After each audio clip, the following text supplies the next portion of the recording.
I thought we were over Y2K, but it's come back. Or at least in this movie, it's come back.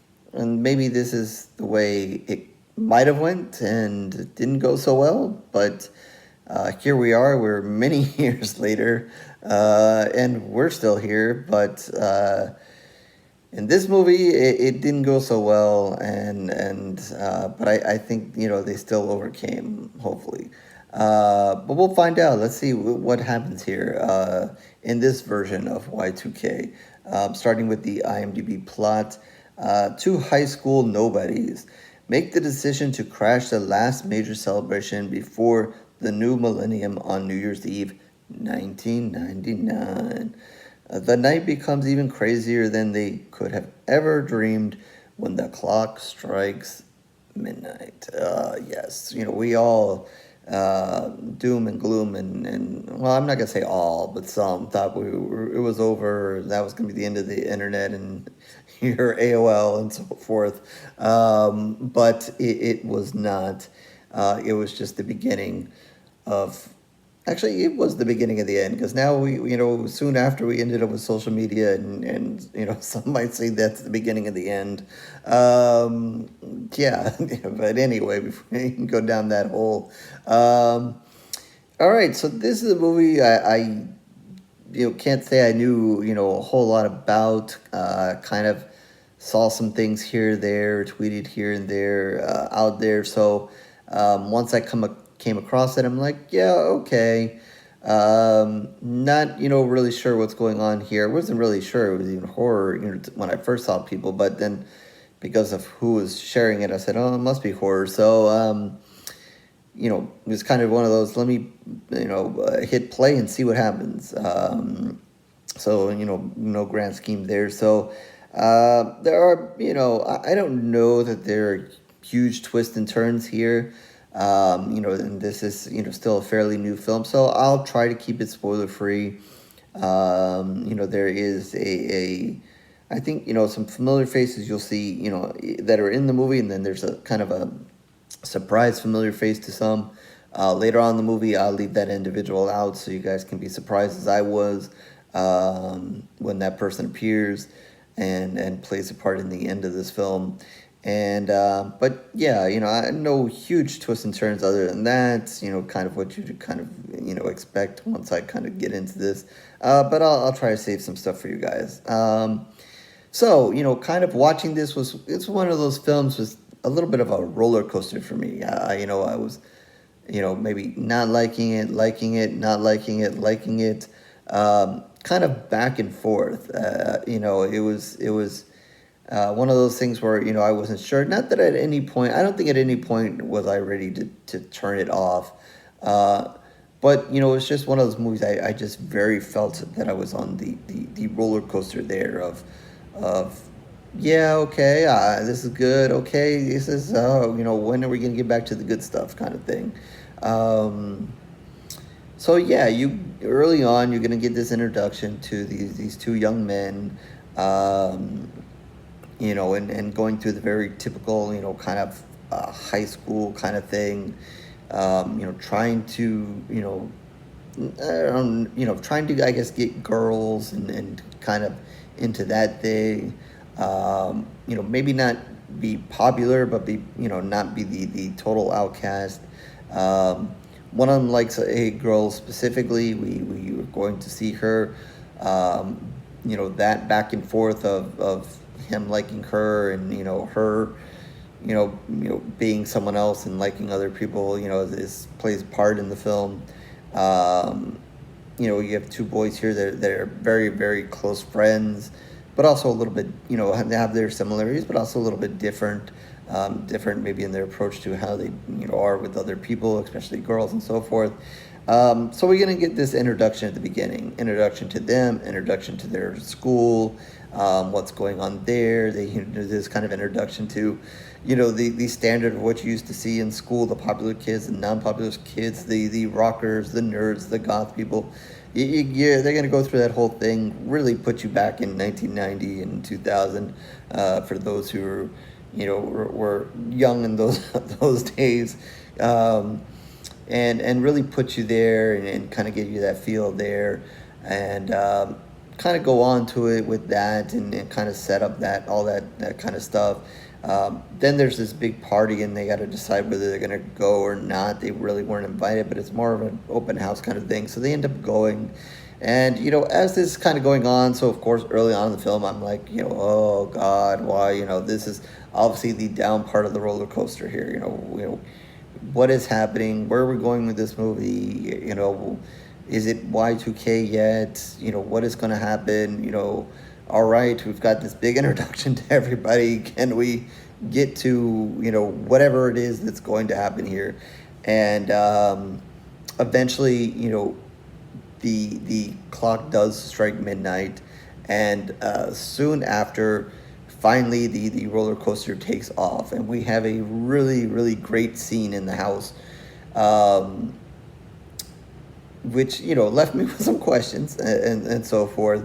But basically, let's just say much of the electronics or anything electrical in the house basically kind of comes alive in one way or the other, and starts having a massacre in this house.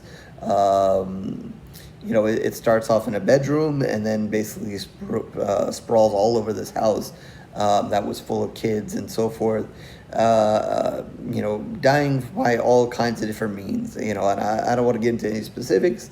If you're into blood and guts like I am, I think you'll enjoy the scene. Pretty bloody and so forth.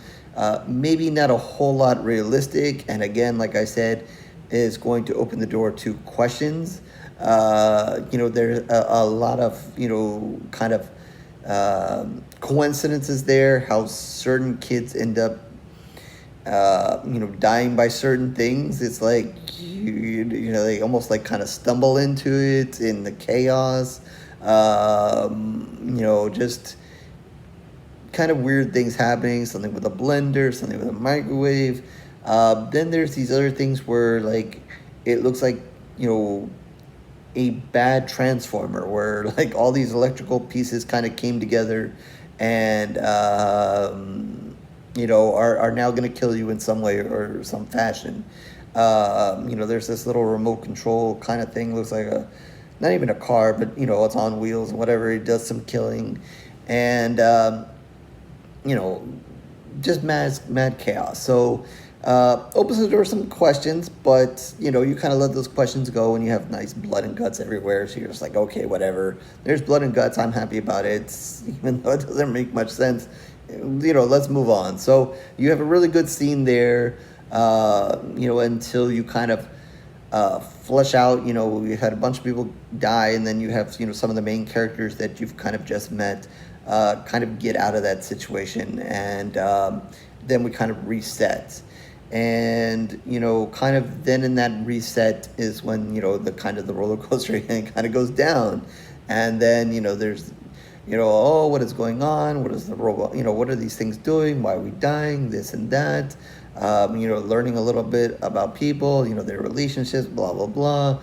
Again, there's this ongoing thing between the guy and the girl, and she might like the other guy here, and are they ever going to get together? That kind of thing, which I'm just like, have no interest in. I'm like, okay, I can see it. I can see where we're going here, but I don't really care. I'm here for the romance. When are we going to get another scene like we just had? So got to kind of go through that. And then, you will get another scene where more robot kind of things are going to kill, and then you get more of back to, oh, what are we going to do, how are we going to get past this, blah blah, and then you get back into the robot thing. So not to go through every single scene, you're gonna get that back and forth, so you can kind of see where I was like yes no, and so forth. It's a really crazy scene where they end up in a porta potty, and it just goes wrong. It definitely wasn't the preferred hiding place for that situation, but was another interesting kind of scene, and kind of probably the once again the roller coaster going up. So yeah, I guess that was kind of the movie for me. Kind of whenever the robots were there and they were fighting the robots were killing somebody, it was, yes, we got it. It was usually, some decent blood and guts going on, so that was fun.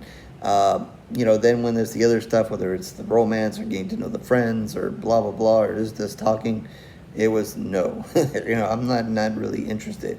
Um, like I said, there's going to be a guest appearance by somebody at the end. They're going to play a role in the final scene of the movie.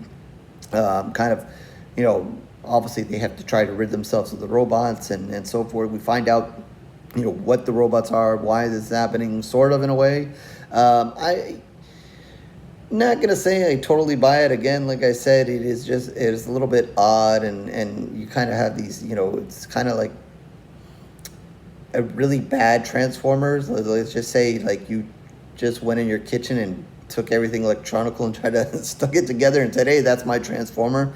If you never had a Transformer in your life, or Optimus Prime or Bumblebee or anything like that could transform, and you just kind of got bored and kind of stuck everything together, or maybe like you took Legos and instead of following what's on the box and what you're supposed to build, you kind of build your own thing, and you're like, yeah, this is cool, this works for me.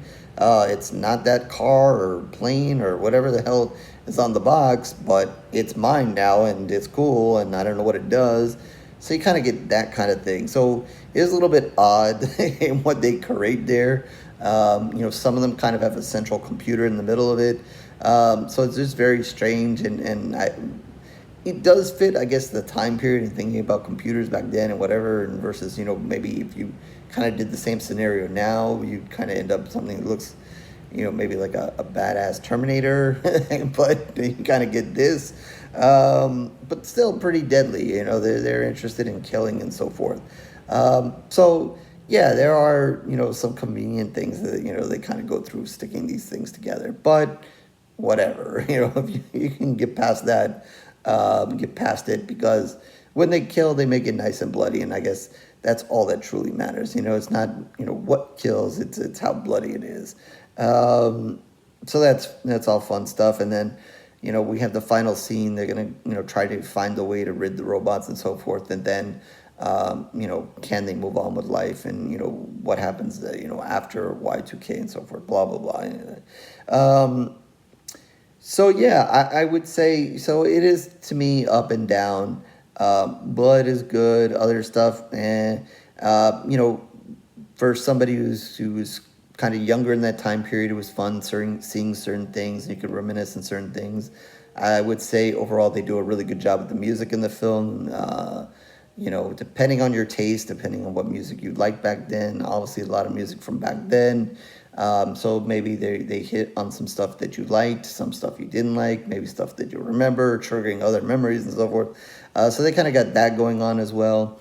But yeah, nothing, too over fancy here. Like I said, with the robots, I still don't know what the hell's going on there.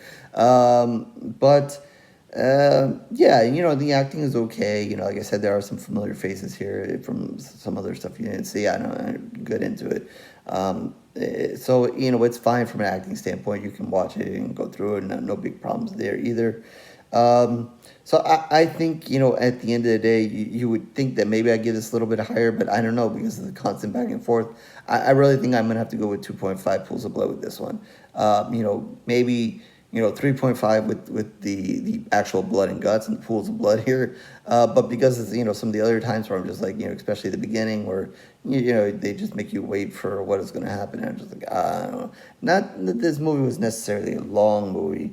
Let's see if I can find it. It's an hour and a half.